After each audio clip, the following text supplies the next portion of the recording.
Welcome to Novara Live. I'm Michael Walker. In the second half of tonight's show, I'll be joined by Stephen Methven, a couple of guests before then. Tonight, we are, of course, talking about Iran, Israel, Ayatollah Khamenei threats irreparable damage if the US joins the war on Iran. MPs have voted to decriminalise abortion beyond 24 weeks. There's been lots of controversy about that. We speak to a campaigner who can explain a bit more. OpenAI has signed a $200 million contract to help the United States military. I'm very concerned about this, as you can imagine. We'll be talking about that later on. And Mehdi Hasan has once again schooled Piers Morgan. And actually, really interesting clip. So look forward to that. Before we start, yesterday, Aaron shared the fantastic news that we've hit our fundraising target of 1,000 new regular supporters backing our work. And we did it in just 2 weeks. Very happy with that. Very proud of that. All of our coverage of the brewing war in Iran over the past week simply would not be possible without our supporters. And it's crucial that we have an honest and rigorous media providing the critical analysis that the mainstream media won't. Now, that's why for 7 days, we're passing it over to you. We have no targets and no limits, just a genuine ask for you to join our regular supporters from just £1 per month. We want to get this number as high as possible, as many new supporters as possible. So to help us go as far as we'd like to, head on over to novaramedia.com/support. US President Donald Trump and Iran's Supreme Leader Ayatollah Khamenei have been engaged in a war of words online in the run-up to possible US involvement in Israel's war against Iran. On Tuesday, Trump posted this on Truth Social. "We know exactly where the so-called Supreme Leader is hiding. He is an easy target, but is safe there. We are not going to take him out, kill at least for now. But we don't want missiles shot at civilians or American soldiers. Our patience is wearing thin. Thank you for your attention to this matter." So calling him an easy target, saying they could kill him if they wanted to. Very, I suppose, confrontational stuff. Today, Khamenei has responded, tweeting this earlier. "The US president threatens us with his absurd rhetoric. He demands that the Iranian people surrender to him. They should make threats against those who are afraid of being threatened. The Iranian nation isn't frightened by such threats." He followed up that post with this: "The harm the US will suffer will definitely be irreparable if they enter this conflict militarily." Now, shortly after those tweets were sent, a pre-recorded video of Iran's Supreme Leader speaking from an undisclosed location was released. The President of the United States, in unacceptable remarks, explicitly calls on the Iranian nation to surrender. But we say to him, first, make threats to those who are afraid of them. Threats have never influenced the behaviour or thinking of the Iranian people. Second, telling the Iranian nation to surrender is not a rational statement. Wise individuals who are familiar with the Iranian people and their history would never utter such words, because the Iranian nation is not one that surrenders and will never submit to anyone's aggression. Trump is reported to have met with his national security team on Tuesday to discuss the possibility of lending US military support to Israel's war. Now, according to 5 sources who spoke to US channel CBS, US involvement would likely involve using superior weaponry to strike Iran's Fordow nuclear site. It's buried deep inside a mountainside, meaning only the massive bunker-busting bombs in the US arsenal could destroy it. And American weaponry appears to be already on its way to the region, with at least 30 military planes having been moved from US soil to positions in Europe and the Middle East. Meanwhile, in Britain, Prime Minister Keir Starmer has called a Cobra meeting to discuss whether to supply the US with military support should Trump decide to get involved, with sources telling The Times they expect the US to ask to use Diego Garcia as a staging point in a war with Iran. But speaking to reporters today, Donald Trump remained vague about his plans. You've been answered questions about whether you are moving closer, or you believe the U.S. is moving closer to striking Iranian nuclear facilities. Where's your mindset on that? I can't say that, right? You don't seriously think I'm going to answer that question? Will you strike the Iranian nuclear component? And what time exactly, sir? Sir, would you strike it? Would you please inform us so we can be there and watch? I mean, you don't know that I'm going to even do it. You don't know. I may do it. I may not do it. I mean, nobody knows what I'm going to do. I can tell you this, that Iran's got a lot of trouble. The escalation comes as Trump continues to insist, alongside Israel, that Iran is close to developing a nuclear bomb.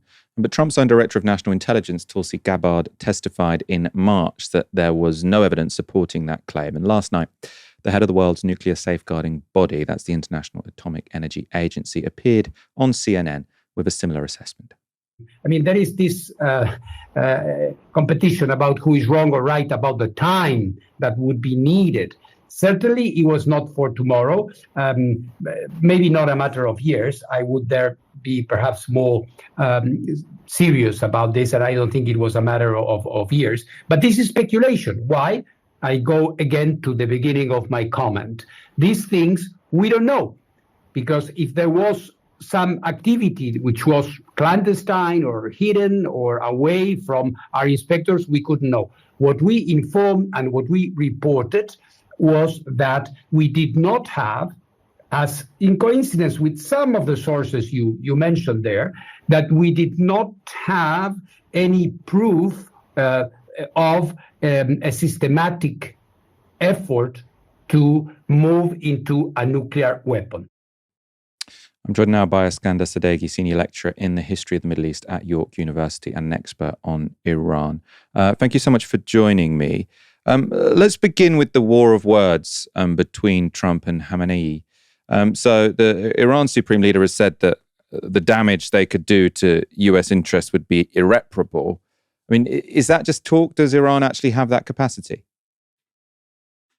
Well, I mean, I think it is important to note that his statement was forceful. It showed that Iran is not going to respond for this call for total surrender.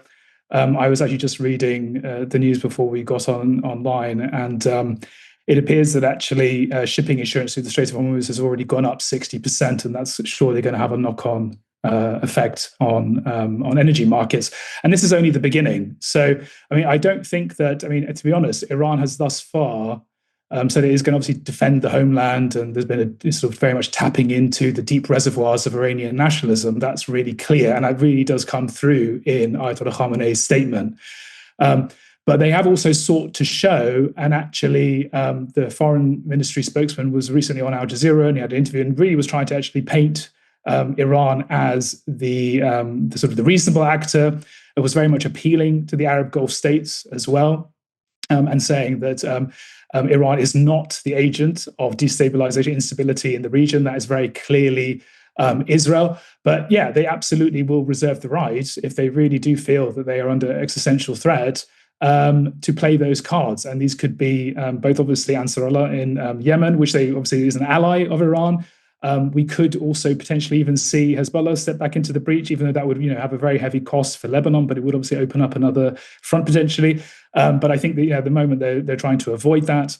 Iran also has and has been building up its arsenal of ballistic missiles for just this eventuality. But as I said, the Strait of Hormuz really would be a very significant one and could have really major impacts on energy markets, and particularly in Europe. I mean, it would be really not good, not fortuitous at all for the global economy. It also could potentially, I mean, if we see a consistent sort of series of attacks on Iran by the United States from obviously the Al Udeid airbase in Qatar and other places in the Gulf, I mean, I don't think they will just a priori or say under no circumstances that they won't actually target those. Similarly, I mean, shipping elsewhere in the Gulf as well could be potentially targeted. But as I said, they're really at the moment trying to say that and trying to indicate to the world that they are defending themselves, and this is a defensive war, and that this is absolutely unambiguously a war of aggression by Israel, and obviously backed by the United States.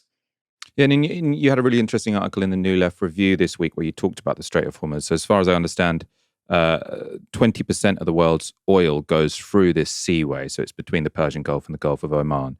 Has Iran sort of shut that down before? Is that sort of a tactic which is known as one they can use to sort of, I suppose, hit the West? No, I think it really is a kind of sort of last resort sort of thing. I don't think it's something that they would wish to do. One, because they don't want to alienate the Arab Gulf states, with which actually they've been building relations with and improving their relations with, obviously since the détente brokered by China with Saudi Arabia, but also the UAE, which is, as you know, is a signatory of the Abraham Accords.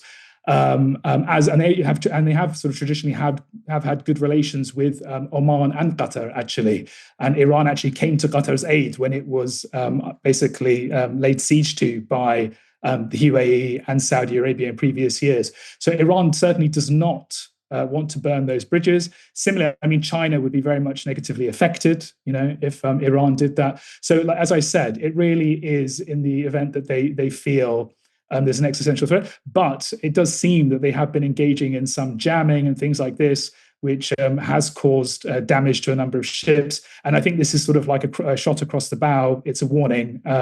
And they're waiting to see how markets will respond and whether that will actually perhaps change the Trump administration's calculus. And if the US does get involved, I mean, what's being reported is that they might bomb I'm not sure if it's Fordow or Fordo, the nuclear site in Iran. What would be the significance of that if Trump did go ahead with that? I mean, Trump is a very difficult person to predict. So it's it's difficult to sort of say, oh, he would never do that, and difficult to say he's definitely going to do that. It seems like it could be something that's done on a whim. But if he makes that decision, what's the significance? I mean, the bomb that they would use to do it was specifically designed to destroy Fordow. So it's actually one of these. I think it's the most deadly, dangerous, and destructive non-nuclear weapon available. And this is obviously why the Israelis have been, in a sense, raging and throwing the kitchen sink to get the United States involved. Is because they can't actually take out this installation themselves. And actually, the further facility is beneath at least 80 meters of soil and rock and so on, and it's actually very much inside a mountain. Actually, that's where they've actually built it, and it might even be deeper. I mean, according to some reports. And obviously, it's well known that the Israelis cannot do this by themselves. But there are actually significant doubts by experts who follow these things closely whether the United States would actually be able to take it out. And there also are questions regarding, the potential environmental sort of implications of this, the damage that it could do to the environment, and obviously to the civilian population, and how it might actually create, spread across the region. I mean, it really is a bit of an unknown, and it's that they're playing fire with. So as I said, there are real doubts whether even the Americans could actually do this. And this is why many have been skeptical about this course. And they said the only way to really resolve this is through diplomacy, because at best, potentially, they could set back the program. They might set it back a couple of years. But as we know, that they have that know-how. Iran has mastered the nuclear fuel cycle. They are able to enrich uranium. And many have actually argued that the only way to sort of decisively and definitively, in a sense, take apart Iran's civilian nuclear program would be to invade and occupy the country. And I don't think that the Trump administration has the stomach for that. I think it appears that he has been sold, and he believes himself that this would be relatively straightforward, and that he could leverage Israel's sort of repeated attacks. And of course, they're supporting this. And of course, it's been planned for several months in advance. And the US intelligence is very much obviously in the loop. But he clearly believes that this could be leveraged in order to impose capitulation on Iran. And thus far, they have held out. I don't think they're going to respond well to that, to be honest. Let's go to a clip. I want to show you this. Apologies if you find it very irritating, because there's lots of talk about regime change from people who know very little about Iran. And that includes Senator Ted Cruz. How many people live in Iran, by the way? I don't know the population. At all? No, I don't know the population. You don't know the population of the country you seek to topple? How many people live in Iran? 92 million. Okay. Yeah. How could you not know that? I don't sit around memorizing population tables. Well, it's kind of relevant because you're calling for the overthrow of the government. Why is it relevant whether it's 90 million or 80 million or 100 million? Why is that relevant? Because if you don't know anything about the country... I didn't say I don't know anything about Okay, what's the ethnic mix of Iran? They are Persians and predominantly Shia. Okay, this is cute. It's not even... You don't know anything about Iran. So okay, I am not the Tucker Carlson expert on Iran. You're a senator who's calling for the overthrow of the government. You're the one who claims anything about the country. No, you don't know anything about the country. You're the one who claims they're not trying to murder Donald Trump. You're the I'm one not saying that. who can't figure out I'm if it was a saying good you idea don't to kill believe- General Soleimani, and you said it was bad. You don't believe they're trying to murder Trump. Yes, I do. Because you're not calling for military strikes against them in retaliation. And if you really we believe are that, carrying out military strikes today. you said Israel was. Right, with our help. I said we. Israel is leading them, but we're supporting them. Well, you're breaking news here because the U.S. government last night denied, the National Security Council spokesman Alex Pfeiffer denied on behalf of Trump that we were acting on Israel's behalf in any offensive capacity. No, we're not at all. bombing them. Israel's bombing them. You just said we were. We are supporting This is Israel. high stakes. You're a senator. If you're saying the United States government is at war with Iran right now, people are listening. Okay. So I suppose a couple of things to note there. Ted Cruz sort of saying we, and when he says we, it's unclear if he means America or Israel, which tells you something about his foreign policy priorities. Eskandar, though, I suppose I want to go to you on what it's like as someone from an Iranian background with family in Iran, an expert on Iran and the history of Iran. I suppose to see so many people make so many claims about Iran and sort of to confidently say, oh, no, they'd be better off with regime change without knowing barely anything about the country.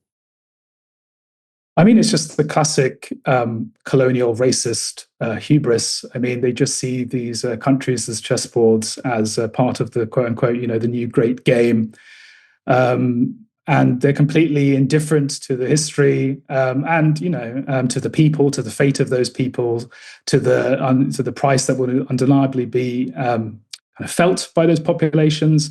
They really just couldn't care less, I think. And also, I mean, Ted Cruz in particular, I mean, he's notorious for basically having his position on Iran drafted for him by such outfits as the Foundation for the Defense of Democracies, which is basically a propaganda outfit for Mr. Netanyahu. So I'm not remotely surprised there at all. Nothing shocks me in this regard, to be honest. And I know you do currently have family in Tehran. I wonder if I could ask you to sort of speak about the situation they're in. I know lots of people being, told at very short notice to evacuate their homes, sort of told that, oh, you might get bombed soon, so leave your house. I mean, what are you hearing from your family there? I mean, elderly members of my family, I had to basically plead with them to leave their apartment block. They're in their late 70s, along with my sister-in-law and brother-in-law. And I really had to plead with them and just beg them really to leave. And then very quickly it emerged that Israel had issued this warning to bomb Area 3 of Tehran, which is full of such sites as, the Van Eyck roundabout, Park Milad, so the national, like a major park, full of Mullah Sadra, full of basically shops, of juice bars, of cafes, of restaurants, apartment blocks, like literally like thousands upon thousands upon thousands of people living side by side. So yeah, if you can imagine, I don't know, bombing part of King's Road and bombing Oxford Circus and bombing Marble Arch and behind Marble Arch, I mean, that's really the equivalent, I would say. It's really appalling. And I'm sure, there has been footage of people leaving. So there have been people who have left. I mean, we were mainly just concerned because obviously they're elderly and they're not particularly mobile. And they just had to really just get to somewhere that was safe. But many others have basically said that they're not going to leave Tehran. Many people have sort of dug in their heels and said, you might as well kill us, we're not leaving. And actually on social media, it's also been circulating that, I will not leave Tehran. So, there's many people who have responded to this differently. I think, in some sense, the fear of leaving their homes and coming back to rubble is more concerning than actually just staying at their homes. I mean, I actually spoke to my relatives over the last couple of days, and they could just constantly hear the sound of explosions. And obviously, there's also the anti-ballistic missile sort of air systems in place, which are obviously shooting down projectiles as well. So it's really traumatic. And for people that who went through a revolution, then went through 8 years of brutal war, of course, with Iraq being very much backed by the United States, Saddam's Iraq, and West Germany and so on. And now this, and then obviously, years and years of sanctions and just brutalizing the country, brutalizing its economy, systematically doing all it can to impoverish this people. Whose spirit really, I mean, honestly, I've just been moved day in and day out just by how resilient they are and what they're dealing with and how they're managing it. It's really remarkable. So, yeah, I mean, that's what I've been dealing with for the last 3 days. It's been extremely difficult, but, what we're dealing with here, obviously, we just have to get the message out and show that, many, many civilians are being killed. A friend of mine's actually uncle was killed. The only reason his pregnant wife wasn't killed is because she had actually left to tend to their toddler. So, as I said, it's, ordinary people are also being, and I think that has really incensed people as well. And it really has angered them. And it's really paid, at least for many, I would say, that the Israeli regime and the United States could care a whit about Iranian civilians, and that they're somehow surgically targeting the regime and not civilians. It's ridiculous. And I mean, I think most of our audience will have noticed that sort of when this war is discussed, sort of we hear a lot about Israeli civilians who are scared in Tel Aviv, and we hear very little from Iranians. Now, of course, one explanation from that is just that, as we've seen when it comes to Israel and Gaza, the Western media just has much more sympathy for Israel. You can call it racist. You can say it's because they're our sort of geostrategic allies. Clearly, a similar thing going on with Iran, and those explanations definitely come into play. I mean, also, whenever the BBC say this, they say we don't have any journalists in Iran, so that's kind of why we're not really reporting the Iranian side properly. I mean, could you talk about that? Why aren't journalists from the BBC? Is it the case that no Western journalists are in Iran, and sort of what's the background there? I mean, there's a Financial Times journalist, which is in Iran. There's Al Jazeera journalists who are in Iran. There are quite a few, but yeah, I think there is a particular. I mean, obviously, Iran is not a pluralistic, democratic state where freedom of expression is absolutely is unhindered, and obviously, journalists are often on the sharp end of the Iranian state. I mean, there's no point in sort of shying away from that. But there are actually journalists on, and obviously Western journalists do venture into Iran and do report. But yeah, I think there's a lot of history with the BBC and in particular, and also I should say that the British government and historically, at least the Foreign Office funded the BBC Persian service, which is no longer the case, but it's seen as kind of inveterately hostile to the Iranian government, and so obviously they're very bad in treating the way they treat sort of BBC Persian journalist families, and they see it as a hostile force and a kind of a soft propaganda arm of the British government. So that's the reason for that. But just to go back to your kind of, I guess, your initial point. I think they do see, obviously, as just the Western media as being inveterately hostile. And I don't think they're wrong in that instance either. And what we've seen, obviously, over the last 4 decades is really the systematic also dehumanization of Iran, of Iranians. Often this very sort of Manichaean kind of portrayal of the country as opposed to kind of a more nuanced and human one. So there's also things that work. On the one hand, of course, the Iranian state is not a friend of sort of allowing journalists to write whatever they want. It is an authoritarian state, but at the same time, the media is weaponized also against the system. So there's this question of, obviously, the Islamic Republic can be paranoid, but it doesn't mean that no one's sort of out there to get you, as it were. Eskandar Sadeghi, thank you so much for joining us, and I suppose especially for sharing the situation with your family. So all of our solidarity to you and yours, and thanks again for joining us this evening. Thanks for having me, Michael. Take care.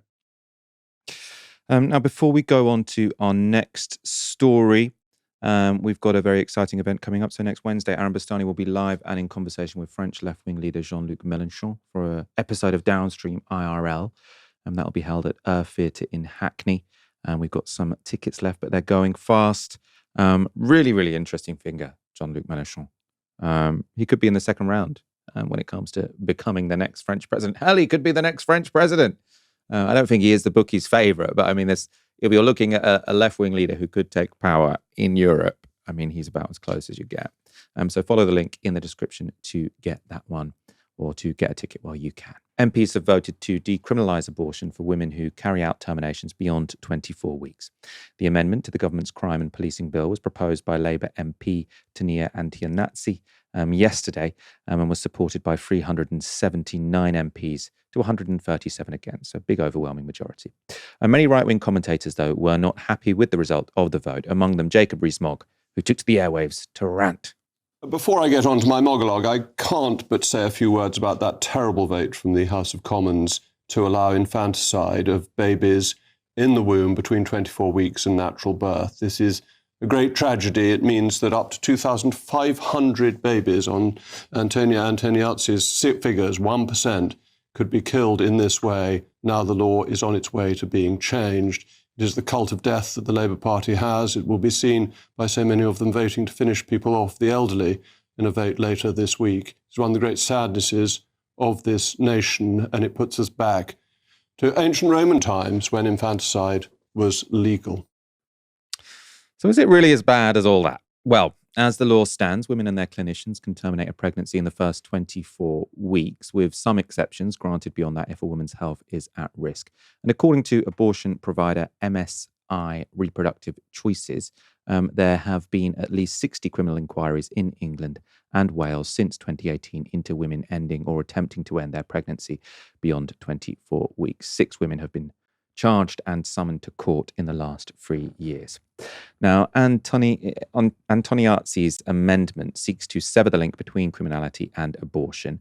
It would prevent women from being investigated, arrested, prosecuted, or imprisoned for ending their own pregnancies, while retaining prosecutions for clinicians and abusive partners who terminate outside of the law. The measure will now go to the House of Lords for a vote there before it can become law. In introducing the amendment, Antoniazzi made the case that 99% of abortions occur before 20 weeks, leaving 1% of women desperate and in need of compassion, not criminalisation. Earlier today, I spoke to Emma Campbell, a researcher and co-convener of Alliance for Choice in Belfast and trustee of the Abortion Support Network. So in those 2 roles, she campaigns for abortion rights and gives support and advice to people seeking abortions. I started by asking her why she thinks this change is necessary now. Well, there has been an unprecedented and still rather mysterious rise in prosecutions and arrests of people accessing abortion outside of the statutory provision. As activists from Northern Ireland, we had sort of flagged up that if they can't arrest us anymore because we've had full decriminalisation, then they might target those people that they can still target, which is people in England and Wales who still have the latent 1861 criminalisation. So the Abortion Act from 1967 just gives doctors a couple of exceptions to that criminalisation rather than actually decriminalising it. And I think, lots of people live online nowadays, and how we access abortion is a little bit outdated in some ways, apart from telemedicine, and because of the lack of resourcing for the across all health departments, including reproductive health, there's a 2-week lag on getting services at the minute, just because of a lack of resourcing, a lack of staffing. So even our helplines in Northern Ireland are getting calls from people in England and Wales asking about where to get abortions and where to get them quicker. So it makes sense that some of those people are going to go online and not realise that it's actually or has actually been breaking the law. So they're the people who've been arrested. And then we saw some really harrowing and disgusting guidelines from the police service in England on investigating people who've had miscarriages that may be suspicious. So it was high time something was done about it, for sure. And I suppose, the point that critics of this change are making is that lots of people would object to the idea of having an abortion very, very late in a term. So, is that what's just been legalised? Is it now sort of perfectly legal to have an abortion after 9 months? What does this mean in practice, I suppose? So the gestational limit in England and Wales hasn't changed. It's still 24 weeks is the upper limit. We actually have an extension of that limit legally, not in practice yet, but in legally in Northern Ireland. But when we think about these things, we're never asking the people who object to have those abortions. It's other people who don't object who want to have those abortions. And it's a tiny percentage. It's normally less than 1%. There are people who are in a great deal of psychological or psychiatric distress. There are people who've suddenly found out that their pregnancy isn't going as it planned, or there are people who've just had incredibly dangerous, life-threatening illnesses happen. Like, they're a very small percentage of abortions, but they're the people that need the most help and the people that are in the most desperate situations. So the idea that we should limit abortion in my feeling by any way at all is, abortion shouldn't be in the criminal law. It's healthcare, and it was healthcare for millions of years before we decided to criminalize it in 1861. I suppose that there's disagreement, isn't there, about at what point a fetus becomes a baby and at what point it becomes a life. Lots of things. There's disagreements people have about blood transfusions, but we allow that to be an individual choice because it's happening inside the body of the person who has to keep that pregnancy going or keep that pregnancy alive. And if you worked at the coalface of people who are accessing abortion like we do in Alliance for Choice, then you'd understand that nobody makes those later gestation pregnancy decisions willy-nilly. Like, they don't just get out of bed one morning and decide they don't want to be pregnant anymore. Quite often they're really wanted pregnancies. Or what also can happen quite often is that there are people who are minors who've been groomed or underage and have been denying or the idea that they're pregnant, or have been coercively denied their contraception for such a long time and are in really abusive situations. So the same people who are making laws about grooming gangs and yet trying to cap some sort of gestational limit on pregnancies, when these are the exact kind of people who are going to need this kind of help, it's very conflicting, and it's sort of nobody else's business when people have abortions, And talk to me about what decriminalization means, because from what you're saying, it sounds like, would you like it to be the case that a doctor would be able to give an abortion at 8.5 months or something like that? Because I suppose there's a difference between decriminalization and legalization. I suppose you're still not allowed to have an abortion at 8 months unless there's sort of like severe extreme sort of health risks to yourself. But it's not endorsed. Can you sort of talk me through that, the difference between decriminalization and making it allowed to have that? Yeah, there's a really good abortion law in Cuba where they say it is legal in all circumstances unless someone is forcing you to have the abortion or someone is making you pay for the abortion.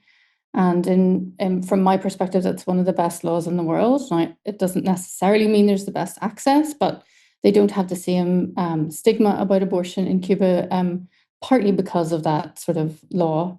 And Canada is another really good example, or where they've had decriminalization in, and it works across most states in Canada, if not all. And what we see in the places with the highest amount of legislation against abortion or against ending your pregnancy at a stage at any gestation is that there will always be people who fall through those cracks, and always be people who need abortions in circumstances outside of the legal framework. And what they often have to do is pay a lot of money, travel great distances. And what that means is it becomes a law for rich people and poor people, which is what the law was before 1967 in Britain, was that rich people could access abortions and poor people couldn't, essentially. So that's what essentially happens. And putting arbitrary limits on that based on people who aren't having the abortions, squeamishness about it isn't necessarily that helpful for people who are in those desperate situations. Yeah, I suppose it's squeamishness because people would object and they say they, obviously very religious people see it as a baby from the moment it's conceived, and that's why they want abortion banned in all circumstances. And they say that's not about squeamishness; it's because we see it as murder. Now, I definitely don't fall into that camp, but I think the idea that at some point in the pregnancy it might become a baby, and therefore, there might be two people's rights involved. You just reject that completely. You think that while it's still dependent on the woman, rights frameworks reject that. Global human rights frameworks don't recognize a life until it's born. Mm-hmm. Yeah. And if people considered it murder from conception, then why aren't they asking everybody on contraception or the coil to be put in prison? It's semantics. They're playing with semantics in order to create horror around something that was accepted for hundreds and thousands of years, quite frankly. But really, it shouldn't be about the gestational limits. It should be about the ability to do whatever you want with your pregnancy at the time that you're most able to support it or not support it. The reality of Britain now is that we're living in a world where people are facing greater and greater poverty, where people are facing greater and greater crimes against them if they are recent immigrants, if they're from marginalized populations. And for the first time in over 50 years, we've seen a rise in abortion figures. And the greatest reason given for that rise is to do with poverty, is to do with lack of access to housing. People aren't making decisions to just have babies the minute that they get pregnant for responsible reasons, because they can't afford to feed another child. And most of the people who are making those decisions, it happens before 8 weeks. So the gestational limits beyond those first 8 to 12 weeks are people whose circumstances would curl your hair and your toes if I went into great detail.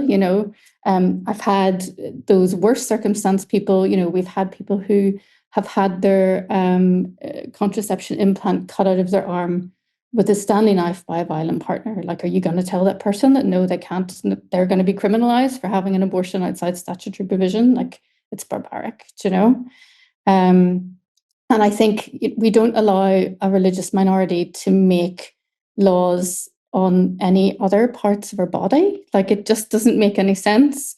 If there were the same amount of, criminal features around a vasectomy, we would be living in a very different world, And I mean, from your perspective, have you got everything you want here? Is this sort of fundamentally a victory, and now abortion services and abortion law is as you'd like it to be, let's say? Unfortunately not. Unfortunately, the law that was proposed and the amendment that was accepted still criminalizes anyone who helps someone access an abortion outside of statutory provision, and any doctor or medically trained person who did the same. So someone like me, an activist who helps people a lot in Northern Ireland, especially the people who fall through those cracks, I would be at risk of arrest for the work I did yesterday in GB still. So it's not perfect, and there's still a lot to do. And as we saw in Poland, once they ended the ability to prosecute people who had abortions, they began prosecuting activists and sisters and brothers and partners and all the rest of it. So it would be great if we could see that element sorted out as well. Yeah. And I suppose you've sort of said the kind of people who are getting abortions outside of, it's not, I suppose it's not quite decriminalized because the law hasn't got into law yet, but the people who are having what are currently illegal abortions are in such dreadful circumstances that, clearly we should see them as victims, not as perpetrators. That seems to be your argument. I suppose, do you think when it's decriminalized, some people might say, well, maybe that will mean more people have late-term abortions who aren't in such desperate situations? Do you imagine the sort of number of late-term abortions would rise after this change? There's been no evidence to support that in any country where abortion has been given greater access anywhere in the world. In fact, the country that has the lowest number of abortions, the Netherlands, has one of the best provisions and access to abortion around the world. But because it normally goes hand in hand with really good relationship and sex education. And we know from what's happening in Britain and in Europe recently, there are vast amounts of money being pumped into the UK by these people who are anti-gender ideology, which includes LGBTQ rights, which includes abortion rights, which includes access to relationship and sex education. So all of these things aren't separate. They're all mixed together and they all feed in to each other. And if you'd ever answered the phone to someone who wanted an abortion, they want that abortion as quickly as possible. Very few people who know whether they want to be pregnant or not want to carry on a pregnancy for an extra couple of weeks just for fun, especially if you're feeling the symptoms of pregnancy. There's a lot of people on 0 hours contracts who are feeling woefully sick and throwing up all the time, but don't want to tell their boss or don't want to take days off work. We live in this environment currently where there's lots of people really precariously employed. And if you're having to book time off or you're having to travel, then it risks your livelihood, not just your autonomy. OpenAI has signed a $200 million contract to help the United States government. Can you guess which department? Well, we've been told for years now how billion-dollar companies like OpenAI will transform cancer treatment. So maybe it's the Department for Health. We've also been told how artificial intelligence will provide every child from every background their own private tutor. So perhaps it's the Department of Education. Which could it be? Of course, the first ever partnership OpenAI has made with government is with the US Department of Defense. Who could have guessed it? The contract will net OpenAI $200 million. The Pentagon describes the award as such. Under this award, the performer will develop prototype frontier AI capabilities to address critical national security challenges in both warfighting and enterprise domains. Warfighting. Now, there are a number of reasons why integrating military and AI technologies is a bad idea. How merging major AI companies with the military-industrial complex could go very wrong. I'll explain a number before, though. Let's go to one of the godfathers of AI, Geoffrey Hinton, describing one problem with autonomous lethal weapons. The worst thing about them is big, powerful countries always have the ability to invade smaller, poorer countries. They're just more powerful. Mm-hmm. But if you do that using actual soldiers, you get bodies coming back in bags, and the relatives of the soldiers who were killed don't like it. So you get something like Vietnam. Mm-hmm. In the end, there's a lot of protest at home. If instead of bodies coming back in bags, it was dead robots, there'd be much less protest, and the military-industrial complex would like it much more, because robots are expensive. And suppose you had something that could get killed and was expensive to replace. That would be just great. Big countries can invade small countries much more easily because they don't have their soldiers being killed. That was Geoffrey Hinton, a godfather of AI, won the Nobel Prize for developing this technology. He was speaking earlier this week, or at least that video from the Diary of a CEO podcast was released earlier this week. So before this link up with OpenAI, but I think that explains very well one reason why this would be a very bad idea. Because if you have AI bots fighting your wars, then there's no real cost. I mean, there's a financial cost, but that goes straight into the military-industrial complex, which they're very happy to do. But there is very little political cost because humans aren't coming home in body bags, robots are. Now, if you're thinking this happens already, because we already have drones, and unmanned drones make war fighting much less dangerous, that's partly true. They do make war fighting much less dangerous. I think the point is just that AI would put this on steroids. So, for example, with drones, one limitation of them is that there can be sort of jamming technologies to stop the connection between the driver of the drone and the drone itself. If you have an autonomous drone, then you don't need to be in contact with it because it chooses the person or the thing to target and then does it on its own. So you can see why that would be brilliant for the US to be able to cause considerable damage to a country without any of their servicemen being remotely involved at all. Now, of course, as we've discussed on this show, there are also some more speculative concerns when it comes to AI, and particularly when it comes to the integration of AI with military equipment. As we've talked about before, two of the three so-called godfathers of AI think there is a significant chance AI could become autonomous and turn against humanity. Now, one of them is Geoffrey Hinton. It sounds like sci-fi, but these are the people who understand the technology more than anyone else. And this is what they say they're really worried about. So one of them is Geoffrey Hinton. You saw him earlier. We've talked about his concerns about existential risk on the show before. One of the others is Yoshua Bengio. So Bengio, along with Hinton and Jan LeCun, won the 2018 Turing Prize for his role in the development of neural networks. So they're the three so-called godfathers of AI. Bengio is warning against the risks of AI takeover. So 3 weeks ago, he gave a TED talk on AI deceiving us and suggesting we slow down AI development. I recommend you go and watch that, just 15 minutes long. Very interesting. And the reason I'm showing you that, though, now is because Bengio's call for AI to be put or to slow it down was put to another tech leader who was at that TED conference. This is Eric Schmidt, former CEO of Google. He doesn't think we should slow down AI development. He thinks we should just give it guardrails. Take a look. There's a set of criteria that the industry believes are points where you want to metaphorically unplug it. One is where you get recursive self-improvement, which you can't control. Recursive self-improvement is where the computer is off learning and you don't know what it's learning. That can obviously lead to bad outcomes. Another one would be direct access to weapons. Another one would be that the computer systems decide to exfiltrate themselves, to reproduce themselves without our permission. So there's a set of such things.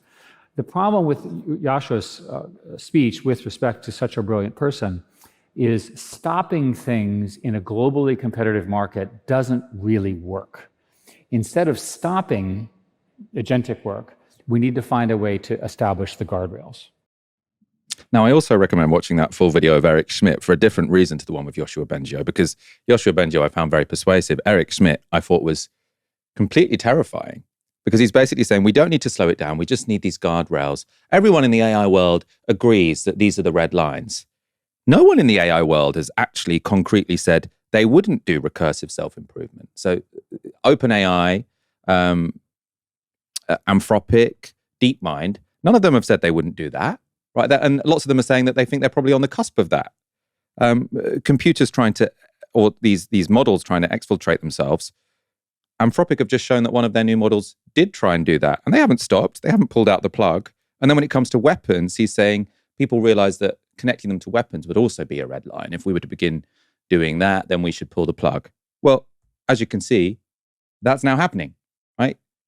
The idea that AI companies saw military uses as too dangerous to deploy in the military might once have made sense. So maybe Eric Schmidt is just out of date, because OpenAI did originally ban the use of its software for military purposes. And that's largely because lots of people in this world did recognize the huge existential risks of making a technology which could sort of speed out of our control and then giving it access to all of the drones. In January, though, OpenAI quietly dropped that ban, and presumably seeing there were billions of dollars to be made. Also, I think they're in a bit of an alliance with the American security establishment, because OpenAI say, the reason you can't slow us down is because we need to beat China. And so there's just this really cozy relationship between OpenAI and the military-industrial complex in the United States, which I think is terrifying. Schmidt was also out of date when he gave that speech, because AI is already being given some autonomy when it comes to killing people. And this is a report from Deutsche Welle last month on autonomous drones in the Ukraine war. AI is speeding up processes like the kill chain. Locate, attack, evaluate. The Ukrainian army excels in using drone data for tactical decisions. Many of these processes are now automated. In fact, autonomous navigation is proving far more effective. When drones are flown by humans, hit rates are typically between 10 and 20%. But with drones powered by autonomous navigation, hit rates can jump to as high as 80%. Loitering munitions might take the form of kamikaze drones.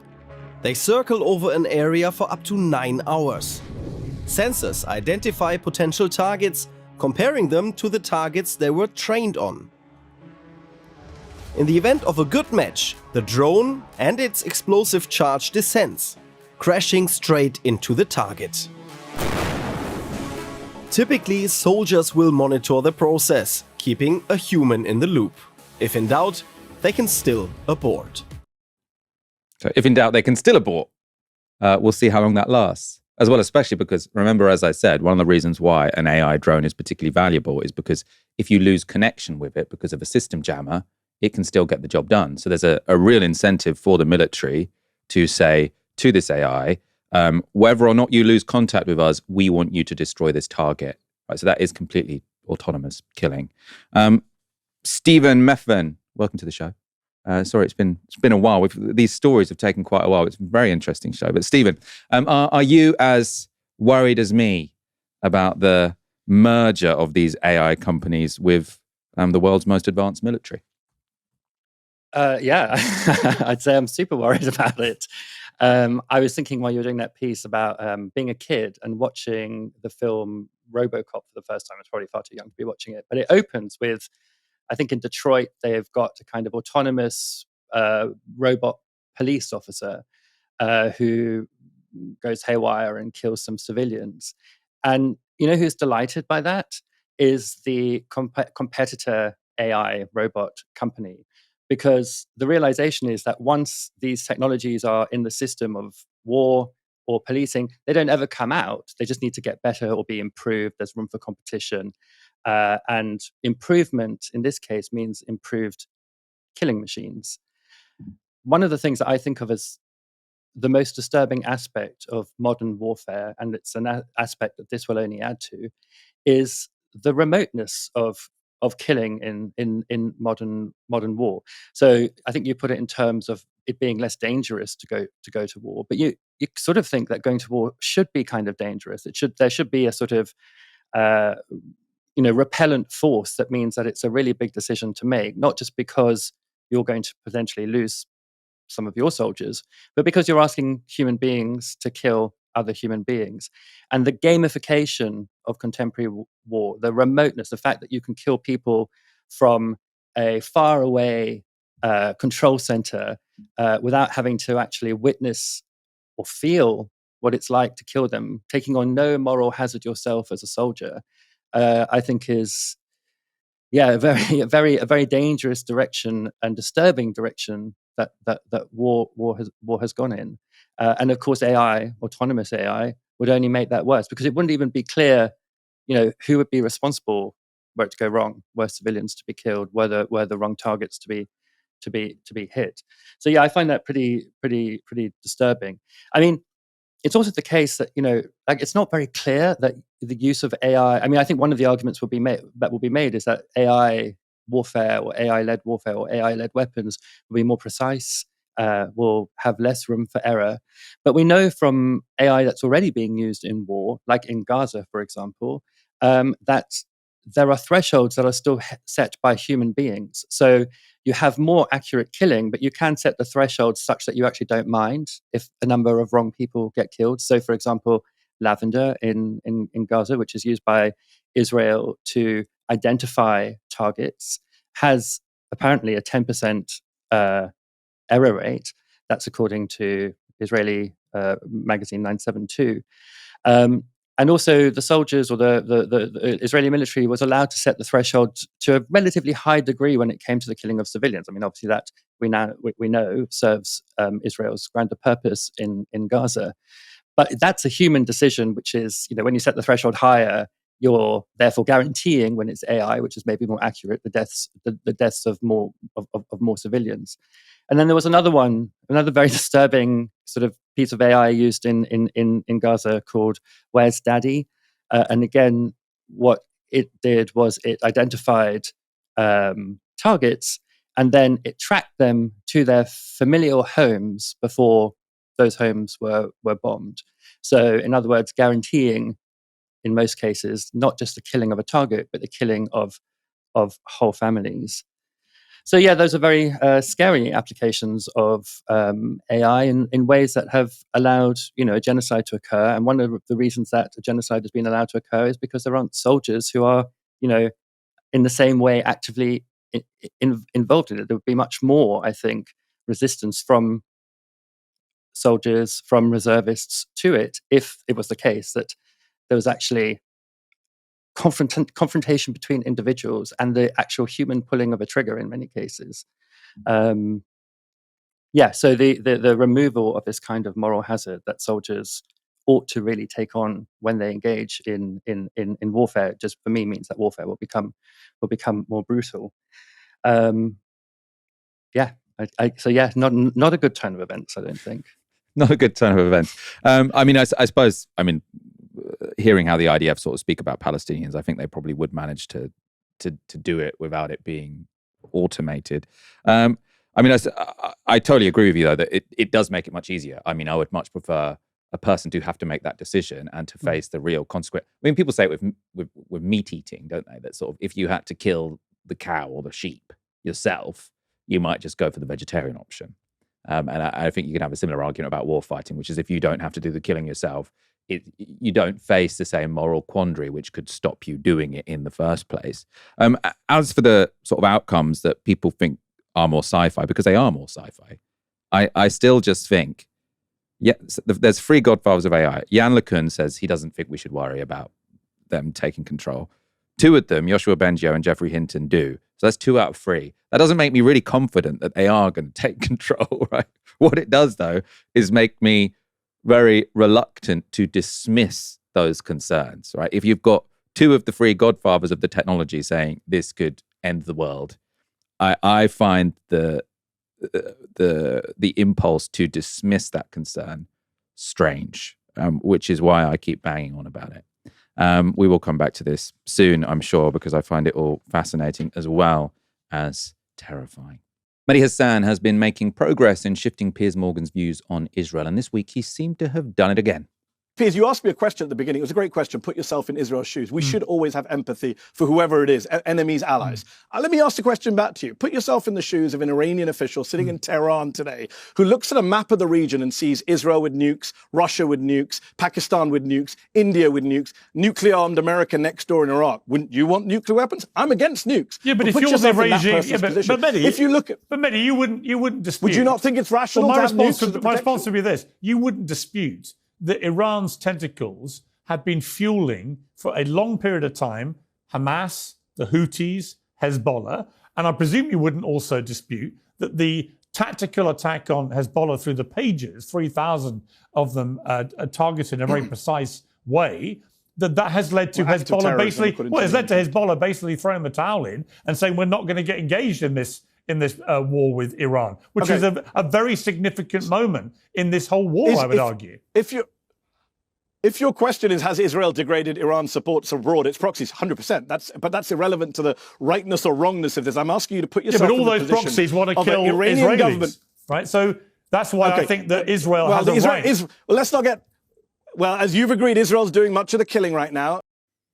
So I suppose what Mehdi Hasan was trying to get Piers Morgan to do there was something called strategic empathy, right? Which is putting yourself in the sort of mindset of the side that you don't necessarily most easily identify with. I think clearly anyone who's sort of seen Piers Morgan over the past 2 years, yes, he's recognized that Israel is behaving horribly, but he clearly finds it much, much, much easier to identify with the Israeli side. You know, the way he talked about October the 7th, even though he is now to some degree outraged about what's going on in Gaza, he doesn't talk about the two sides the same, and that's because he struggles to empathize with the side that isn't allied to the West, let's say. And Mehdi Hasan is saying, take a minute. You're saying Israel feels under threat. Imagine being Iran. Iran already has this neighbor with nuclear weapons that's bombing it. Why are you so, I suppose, blinkered that you can only see the Israeli side? It gets more interesting, and I think this is the next part is really where actually Mehdi Hasan just completely wins the argument. Let's take a look. Ukraine gave up nukes, got invaded. Saddam Hussein gave up nukes, got invaded and executed. Gaddafi gave up chemical weapons, got invaded, raped and killed. Again, if you're the Iranians, are you not looking at this thinking, this means we need nukes? I would rather not give them an incentive to go get nuclear weapons. I'm anti-nuclear weapons for anyone. So I don't want Iran to have nukes, but the best way for Iran not to have nukes is not to attack them. That makes countries want to have nukes more. It's just rational to go, oh, the countries who have nukes like North Korea, they don't get invaded. So why give them an incentive to get more nukes? Why not actually have a weapons of mass destruction-free region? You know which country does have nukes in the Middle East? Israel, in violation of UN Security Council resolutions. You know which country doesn't allow IAEA inspectors into the country? Israel. You know which country hasn't signed the NPT, unlike Iran? Israel. We should talk about Israel's nuclear weapons, which actually incentivize others in the regions, not just Israel, Turkey, Saudi Arabia, to think about nuclear weapons of their own. I'd rather not have more nukes in the Middle East with anyone. Such a good point. Really difficult to disagree with it. And guess what? Piers Morgan struggled to disagree with it. And he tweeted afterwards, in fact, legitimate questions. Why is Israel allowed to refuse to admit it has a large nuclear arsenal? Which it does. I mean, it's such an obvious point. I was listening to the Today program on the BBC today, and they had this about 8:10. So sort of like their main segment was talking to all these people in the Israeli establishment about why they're so worried about Iran. And never once did the host or any of the guests mention that Israel already has a nuclear bomb. So it was all about, oh, how close is Iran? Are they developing nuclear weapons? Is this an existential threat to Israel? And they never, ever mentioned Israel has nuclear bombs. And I suppose I just encourage you, anytime you're watching mainstream media about this, right? And I'm always reluctant to sort of tar all of the mainstream media with the same brush because so often I rely on their reporting, right? We don't have that many reporters. We don't have people who go out to war zones, right? So I rely on the establishment legacy media. I have a New York Times subscription. But it's especially on foreign policy issues like this, where I just think it's so patently obvious how they're failing. And I ask you, whenever you're watching, the BBC News at 10, listening to the Day program, listening to LBC, right, and they talk about whether or not Iran is developing nuclear weapons, just listen really carefully. Have they bothered to inform their audience that Israel already has nuclear weapons and just hasn't told anyone, keeps it a secret? Mehdi Hasan, of course, laid out well why Iran might want nuclear weapons, but are they actually close to developing them? Well, the International Atomic Energy Agency currently says there's no concrete evidence they are. US intelligence says Iran would be years away from having nuclear weapons if they wanted them. That's what Tulsi Gabbard said in March. And the only person consistently saying they're about to get nukes is Bibi Netanyahu. And as this clip from The Daily Show expertly demonstrates, he's been saying that for 30 years. If not stopped, Iran could produce a nuclear weapon in a very short time. It could be a year, it could be within a few months. They have the wherewithal, the stored up, preserved knowledge to make a bomb very quickly if they wanted to do it. Iran is so dangerous. Weeks away from having the fissile material for an entire arsenal of nuclear bombs. They're very close. They're 6 months away from being about 90% of having the enriched uranium for an atom bomb. Iran is gearing up to produce 25 bombs, atomic bombs a year, 250 bombs in a decade. Ladies and gentlemen, time is running out. Iran will be capable of producing alone, without importing anything, nuclear bombs within 3 to 5 years. So in 1995, he said they'll be capable of developing nuclear bombs within 3 to 5 years. We're in 2025. They haven't created any nuclear bombs. The International Atomic Energy Agency says they don't seem to be close to it. I mean, we've got no evidence they're actually got a weapons program in the first place. Yet, the world's media has sort of decided that they're going to take Netanyahu seriously and say that, oh, maybe he is actually bombing this country because he believes in the nuclear non-proliferation treaty, which he himself hasn't signed up to. Stephen, I thought that clip from The Daily Show was very well put together. Are you feeling gaslit by some of the coverage of the nuclear dispute when it comes to Israel and Iran? Oh, my God. Look, I mean, my first question is, why is it The Daily Show that's put together that compilation and not the BBC or CNN or any of the other kind of mainstream broadcasters who actually would be doing their audience a huge service by saying, we can take the temperature down a bit because this dude has been saying this for 30 years and none of what he said has come true so far, so why would we believe it now? But instead, they're really entertaining the claim of that Iran has developed, is developing nuclear weapons. I mean, like, they're entertaining mad things like Tzipi Hotovely, talking about how they have missiles that could hit the UK, or even Benjamin Netanyahu saying that they're very close to having missiles that could hit the US. I mean, nobody believes any of that, and yet it just sort of is entertained and debated as though it were a debatable claim. When we actually do have, as you already said, the IAEA, US intelligence coming out and saying they're not in a position to develop those weapons. And, it is giving dodgy dossier. It's giving 45 minutes, all these 2003 claims that were used to manufacture consent for the invasion and regime change in Iraq. So, just given that history, which every single journalist knows what happened in the lead up to the Iraq war, it's amazing that they're still kind of entertaining this claim as kind of seriously as they are, and not really reflecting in any way on the fact that we've been here before. So yeah, I think the coverage has been disappointing, but I sort of also think that's kind of the function of some of that media. The function of that media is to, if necessary, bolster support in the population for a disastrous adventure. Before we go, one last shout out for our interview with Jean-Luc Mélenchon. I think it will be unmissable.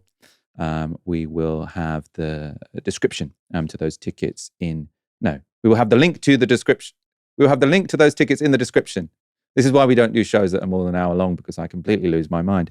Stephen Methven, thank you so much for joining me today. Thanks a lot, Michael. And just one thing to say in Vicky Klee's defense, because she is a very hardworking mod. I think that she was correcting you because you did accidentally call her a bot when you mentioned her. Oh, did I? Yeah. Oh, I'm sorry. I really didn't mean to call you a bot. You're definitely a mod, not a bot. My apologies. Let's wrap up there. As I said, it's over an hour. I can't stand by anything I say. Thank you for watching. We'll be back tomorrow for another live stream from 6 p.m. For now, you've been watching Novara Media. Good night.